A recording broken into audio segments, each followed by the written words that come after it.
Então, vamos começar agora.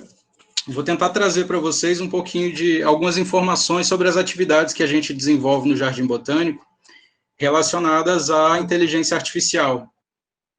Então, a temática que a gente colocou aqui foi as experiências no uso da inteligência artificial em pesquisa, conservação e educação ambiental no Jardim Botânico de Recife. Bom, trazendo algumas informações breves com relação ao nosso espaço, às atividades, o que é um jardim botânico em si, trazer algumas curiosidades para vocês antes de entrar na parte propriamente dita da inteligência artificial.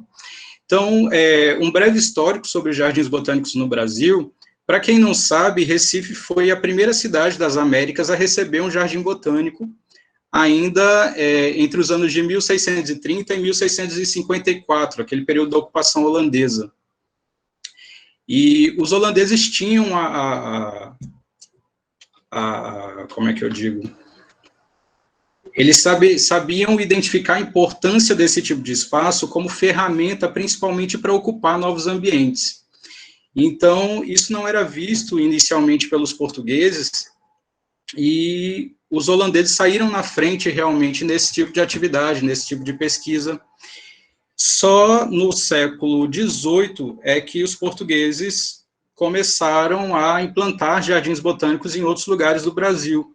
Então, nesse período, foi implantado o Jardim do Grão-Pará, o Jardim Botânico do Rio de Janeiro, que existe até hoje e é quem coordena os demais jardins, o Jardim Botânico de Pernambuco, que foi um outro espaço aqui na cidade de Olinda. Hoje está numa área particular e a prefeitura tem entrado em negociação para ver se reabre esse espaço ou não à visitação. O Jardim de Ouro Preto, o de São Paulo, também nesse período. E atualmente temos 21 jardins botânicos cadastrados no país. Esses 21 jardins, existem mais do que esses 21, mas esses 21 executam as atividades de acordo com o que foi regulamentado pelo Ministério do Meio Ambiente. E nessa regulamentação existe uma categorização com relação ao nível de atividades que são desenvolvidas. 5 jardins botânicos são categorizados A, 6B e 10C. Isso não quer dizer que seria do melhor para o pior, mas com relação ao nível de atividades, a grandiosidade das atividades que são desenvolvidas nesses espaços. Quais as funções históricas desses jardins? No começo, era muito voltado ao cultivo de plantas medicinais. Posteriormente, nesse período da colonização de novos espaços, passou-se a utilizar os jardins botânicos para a aclimatação de plantas comercialmente conhecidas, para desenvolver a agricultura nas colônias. Então, se utilizavam jardins botânicos tanto para trazer as espécies que já eram cultivadas em outros locais, e verificar como elas se aclimatavam ou não, mas também para conhecer um pouco mais sobre a realidade das plantas nesses novos locais. Diferente do cenário atual. O cenário atual já está mais voltado à conservação de espécies. E hoje os jardins botânicos trabalham muito mais voltados ao estudo, à pesquisa com relação a espécies ameaçadas de extinção. Esses dois instrumentos que a gente mostra nessa tela são os que hoje regulamentam as atividades nos jardins botânicos. A Estratégia Global para a Conservação de Plantas e a Resolução 339 do CONAMA, Conselho Nacional de Meio Ambiente. Essa resolução é que diz o que é realmente o jardim botânico, dá toda a normatização, o funcionamento deles, entre outras providências. Eu vou interromper rapidinho aqui, só para aceitar essas pessoas que estão entrando agora. Ok.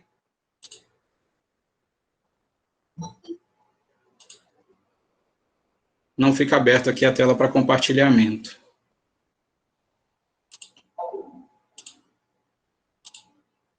Vamos lá, voltando.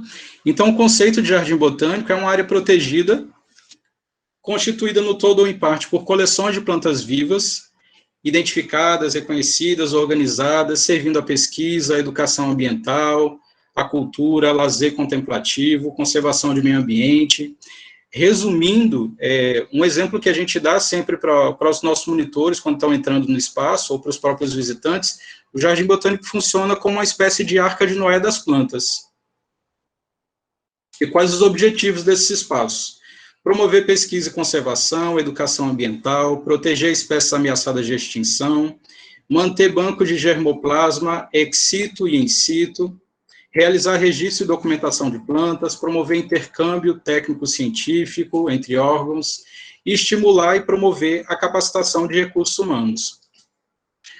Os jardins botânicos, apesar do nosso jardim fazer parte da Prefeitura do Recife, da estrutura da Prefeitura de Recife, Secretaria de Meio Ambiente e Sustentabilidade, as nossas atividades são regidas a partir de regulamentação do Ministério do Meio Ambiente, e quem concede os registros e faz toda uma coordenação com relação às atividades dos jardins do país é o Jardim Botânico do Rio de Janeiro, que inclusive é quem concede a categorização. Aqui uma imagem com relação ao nosso espaço. Essa área amarela é a área especificamente do Jardim Botânico, cerca de 11 hectares, que fica junto a uma área de mata também da antiga Fundação CDL, de cerca de 20 hectares, que está sob nossa posse, e que há alguns anos a gente vem trabalhando com projetos de recuperação, ligando os fragmentos florestais, e é contínuo ainda a mata do Exército Brasileiro, cerca de 80 hectares. Então, a gente está num contínuo de cerca de 130 hectares de área de Mata Atlântica no espaço.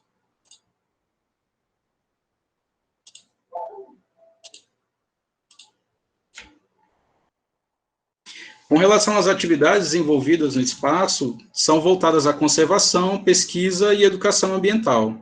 A conservação, tanto in situ, né, realizada no espaço de mata propriamente dito, quanto a ex situ, a partir das nossas coleções científicas, né, a partir das nossas viagens de coleta, dos nossos botânicos, engenheiros florestais, agrônomos, coletam plantas, principalmente ameaçadas, trazem, a gente aclimata no espaço, reproduz e coloca para disponibilidade para projetos de recuperação em outras áreas e no próprio Jardim Botânico também.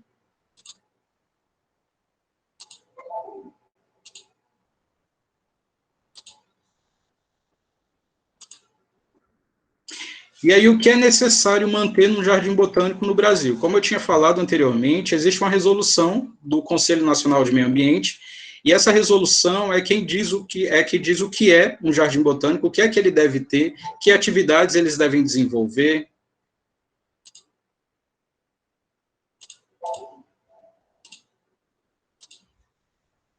E aí, o primeiro item é ter um corpo técnico científico qualificado de acordo com as atividades que são desenvolvidas no espaço.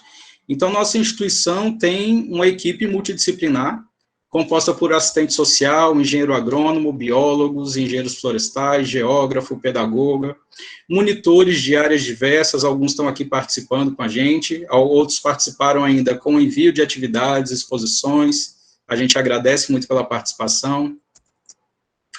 O segundo item é ter um serviço de vigilância e jardinagem, que a gente mantém no espaço, a guarda patrimonial, vigilância da Enlurb, serviços de jardinagem, área de produção de mudas, temos um viveiro florestal coordenado pelo nosso agrônomo Bruno Viana, que está aqui participando também, e esse viveiro é quem dá a base para toda a arborização urbana hoje de Recife. Então, boa parte das mudas que a gente vê sendo plantadas na cidade hoje, saem do viveiro florestal do Jardim Botânico.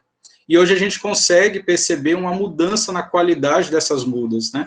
A gente percebe uma diminuição da mortalidade com relação ao que se via antes, muito menos problemas com relação à escolha das espécies para determinados locais, que acabavam quebrando calçadas. Então, hoje isso é muito mais planejado, e a partir desse planejamento prévio é que se decide que mudas o Jardim Botânico vai produzir para disponibilizar posteriormente para esses plantios dentro da cidade de Recife.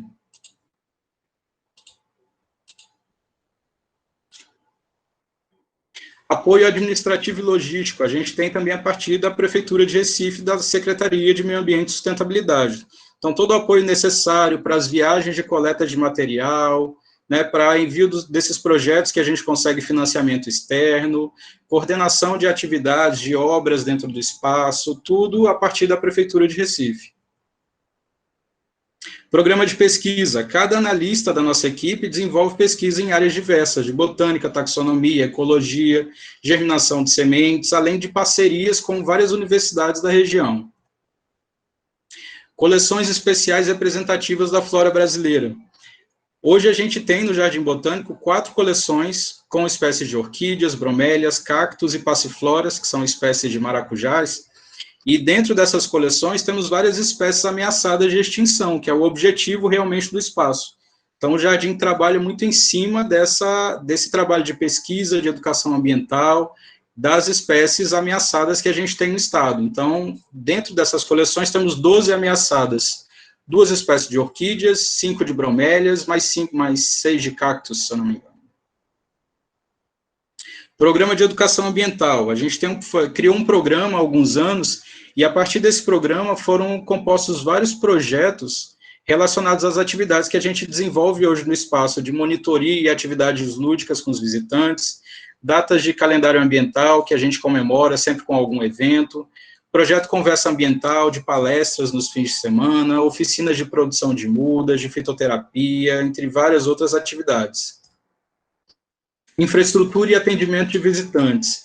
Hoje nós temos no espaço várias áreas que comportam o atendimento aos visitantes, né? Temos vários jardins temáticos, um centro de visitantes, recentemente foi entregue a Arena Arbor, que é um espaço em que a gente vai começar a desenvolver palestras, debates, enfim, várias atividades interessantes para trazer o público de volta para o espaço e discutir a temática ambiental.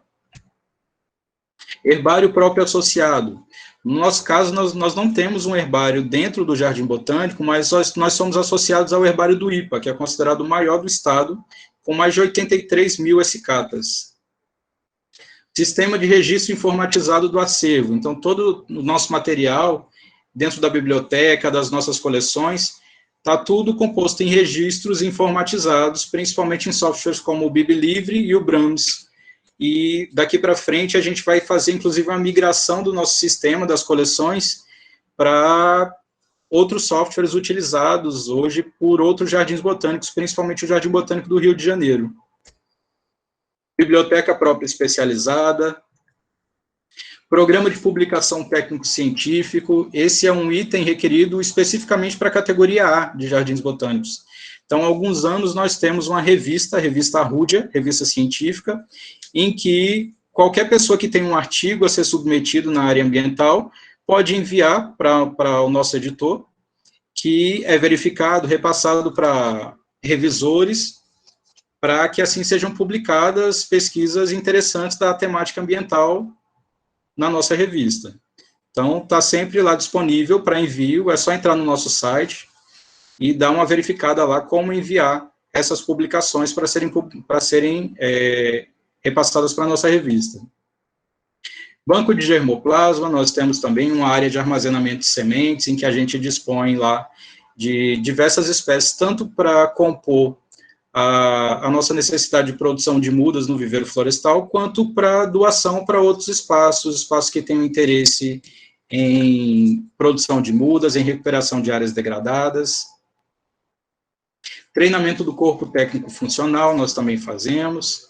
Curso técnico profissionalizante para o público externo. Desde 2013, nós temos um curso profissionalizante de jardinagem. Então, essa foi uma profissão que praticamente se extinguiu. A gente, durante um bom tempo, teve dificuldades em contratar jardineiros para trabalhar no Jardim Botânico, e aí, com isso, várias empresas também nos procuravam para ver se a gente tinha quem indicasse para esse tipo de trabalho, e como a gente não conhecia, e também sentia essa mesma dificuldade na contratação, resolveu-se criar um projeto de um curso profissionalizante, e desde 2013 que a gente tem formado várias pessoas como jardineiros, então já formamos 140 pessoas até hoje. Boa parte trabalha realmente na área como jardineiro, e alguns até resolveram empreender na área, criar uma empresa de paisagismo, outros trabalham lá no próprio Jardim Botânico.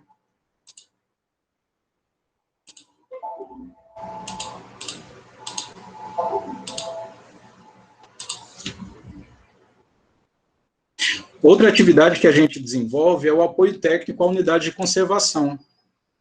Então, a gente participou da revisão do Sistema Nacional de Unidade de Conservação há alguns anos, da criação do Sistema Estadual de Unidade de Conservação e da criação também do Sistema Municipal de Unidades Protegidas. Aqui algumas matérias com relação as atividades que a gente desenvolve, que tem chamado muita atenção da imprensa nos últimos anos. Então, essa primeira matéria aqui, com relação às atividades voltadas à arborização urbana, com o nosso engenheiro agrônomo Bruno Viana, estudos com espécies ameaçadas de extinção, aqui desenvolvidos pela Ladivânia Nascimento, nossa engenheira florestal, estudos de espécies com potencial contra o Aedes aegypti, desenvolvidos pelo biólogo Afonso Agra, que trabalha com bioquímica, e os estudos que eu desenvolvi também no meu mestrado com relação ao impacto de espécies exóticas invasoras, principalmente a jaqueira, em áreas de Mata Atlântica. Aqui alguns dos... Oi?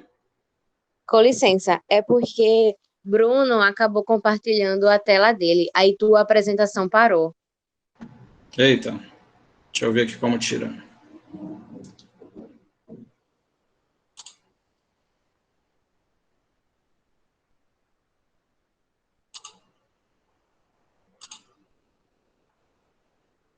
Agora voltou. Beleza.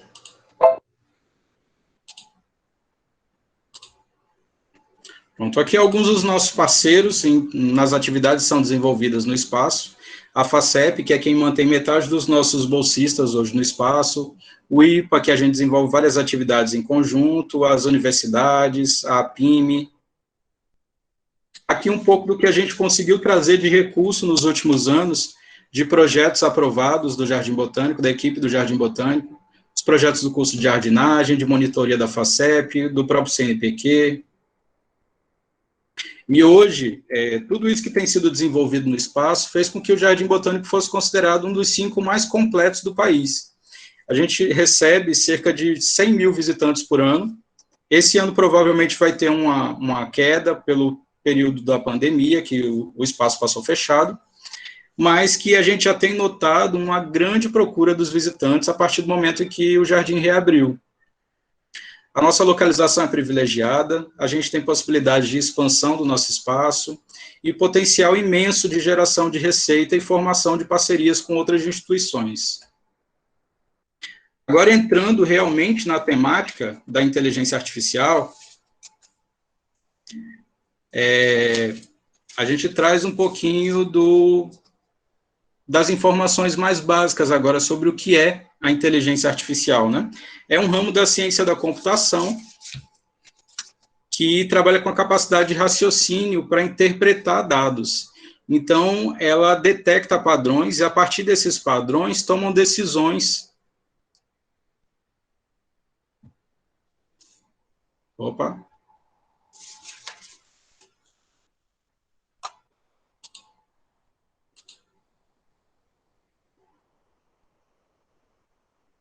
Deixa eu ver se voltou aqui.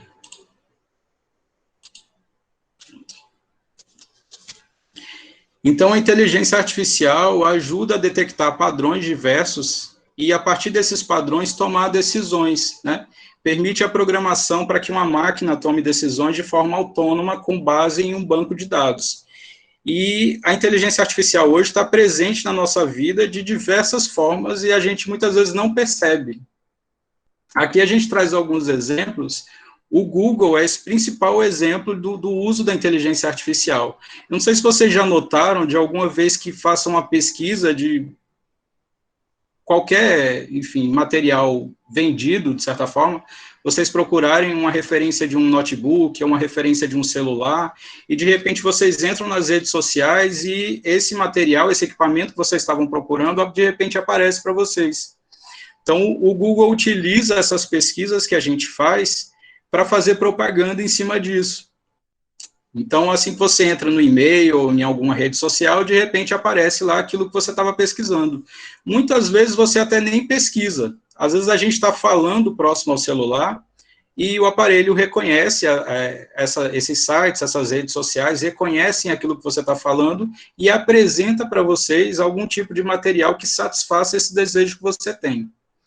Outro exemplo é, em alguns aparelhos de celular, tem alguma,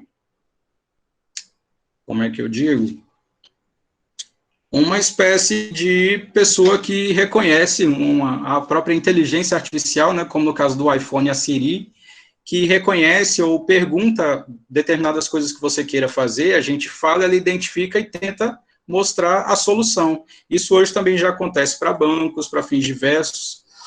Outra questão relacionada ao uso de QR Codes, a leitura de QR Codes por aparelhos celulares, isso hoje já pode ser utilizado para pagamentos, para enviar mais informações com relação a alguma coisa, como eu vou mostrar mais para frente, o nosso exemplo das placas que nós utilizamos hoje no Jardim Botânico, de identificação de espécies arbóreas, de identificação de alguns espaços, alguns equipamentos que a gente tem.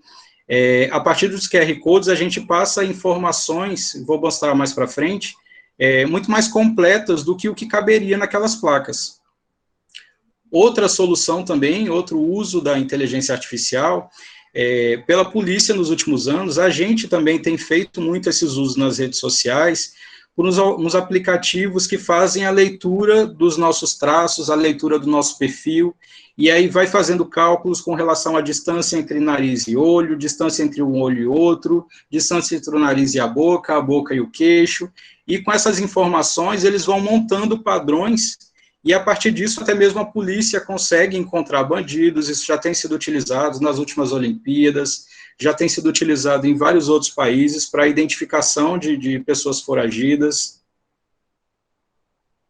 E aí, a partir dessas informações, dessas questões com relação à inteligência artificial, a gente tentou montar uma programação esse ano para trazer um pouquinho das atividades que a gente desenvolve no espaço, com o uso do IA, né, da inteligência artificial.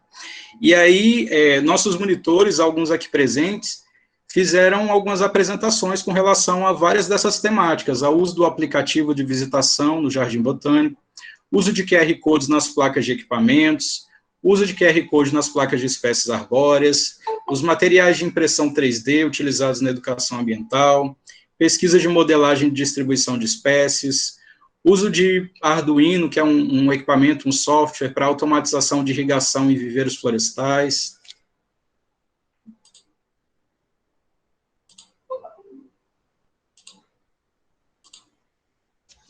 E aí, os vídeos nos nossos monitores já estão disponíveis no nosso canal do YouTube, para que vocês conheçam um pouco mais sobre essas atividades, sobre esse espaço, sobre os nossos próprios monitores.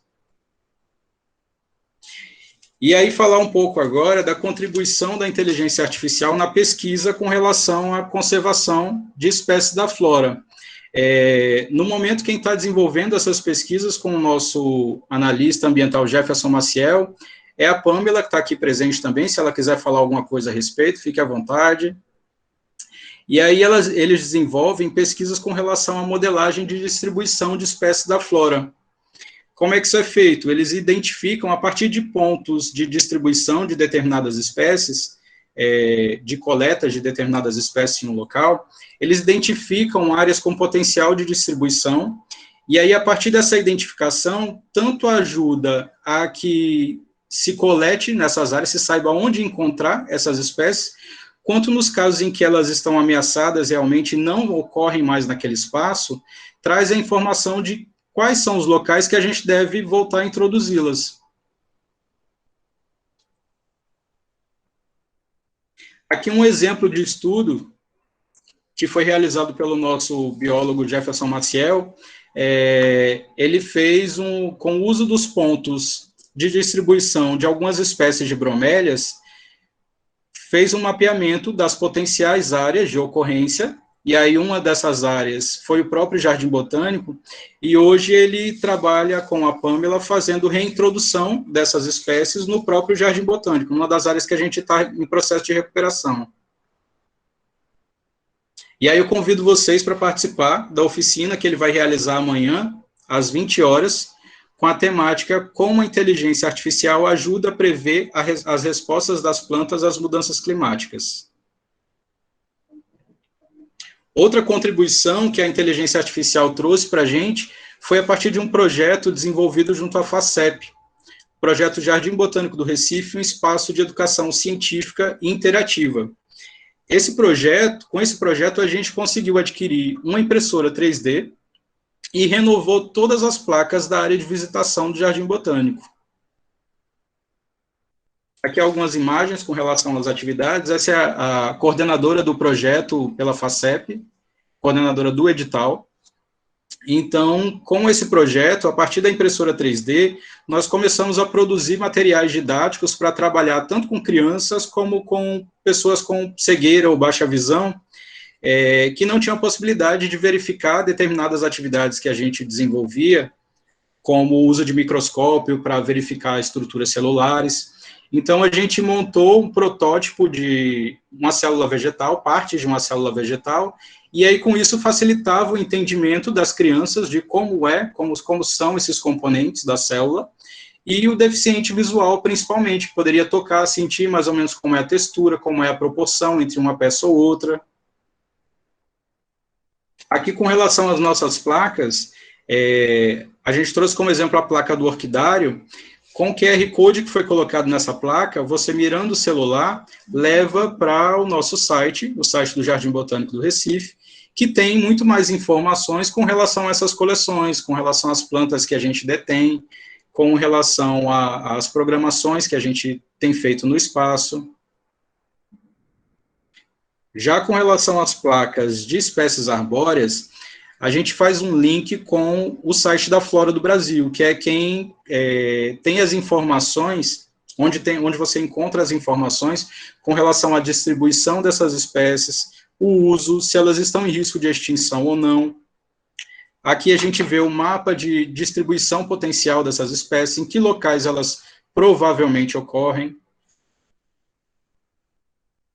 E aí, uma situação interessante que aconteceu nesse período da pandemia foi que o nosso Jardim Botânico ficou parado durante cerca de 6 meses, a nossa impressora 3D também ficaria parada nesse período, só que aí, para continuar cumprindo esse papel, o papel social principalmente, a gente entrou em parceria com o pessoal de uma empresa que também vai estar desenvolvendo uma programação dentro dessa semana aqui conosco, a partir do Rafael Oliveira, que é esse que está na foto. Eles têm a empresa Coletivo 3D, que trabalha muito com relação à popularização da impressão 3D, a popularização do uso da inteligência artificial. E aí, durante esse período da pandemia, eles fizeram um projeto bastante interessante para a produção de face shields e doação, principalmente para o pessoal que estava à frente dos hospitais, enfim, o pessoal de saúde que estava com dificuldade grande na aquisição desse tipo de material de segurança. E aí o Jardim Botânico disponibilizou a nossa impressora 3D para que essas pessoas trabalhassem, enfim, tivessem maiores oportunidades de produção desse material. E aí, nesse período, foram produzidos mais de 7.000 face shields, que boa parte desses 7.000 foram entregues para profissionais da saúde, principalmente hospitais públicos. Então, queria parabenizar aqui o Rafael, a equipe dele, todas as empresas que colaboraram, o próprio Jardim Botânico pela liberação da nossa impressora para eles. Outra coisa que eles conseguiram produzir também, acho que todo mundo deve ter notado a dificuldade de encontrar termômetros infravermelhos nesse período. Então, com a tecnologia da impressão 3D e os softwares que eles já utilizavam para detecção de temperatura na própria impressora, eles começaram a produzir termômetros infravermelhos também e disponibilizar para esses hospitais, enfim, para pessoas que precisavam e colocar à venda também, já que a gente teve muita dificuldade de conseguir adquirir esses materiais. Bom, e aqui queria chamar vocês também para outras palestras, outras atividades que vamos ter nessa semana. Amanhã a gente vai ter uma palestra com o professor Jordano Cabral, da UFPE e do CESA, o panorama da inteligência artificial em Pernambuco, então vai trazer muita informação com relação a como é que a gente está posicionado hoje com relação à inteligência artificial no Estado. A Natália Tenólia, que vai trazer uma oficina com relação à fotografia e arquitetura para um ambiente online. Então, esse vai ser na quinta-feira, às 17 horas. A oficina de impressão 3D com o Rafael Oliveira, como eu já tinha falado, vai ser na quinta-feira também, às 20 horas. Na quinta-feira, ainda às 14, aliás, desculpa, na sexta-feira, a oficina de modelagem 3D do zero com o Blender, que é um software para a geração dos produtos para impressão, de impressão 3D. Esse vai ser na sexta-feira, às 14 horas. Bom, gente, então foi isso, um pouco das informações aqui que a gente pôde passar com relação às experiências que a gente tem com a inteligência artificial, e queria deixar essa frase aqui para vocês agora da Nora Roberts: se você não for atrás do que deseja, nunca o terá. Se você não perguntar, a resposta será sempre não. E se você não der um passo à frente, estará sempre no mesmo lugar. Obrigado, gente.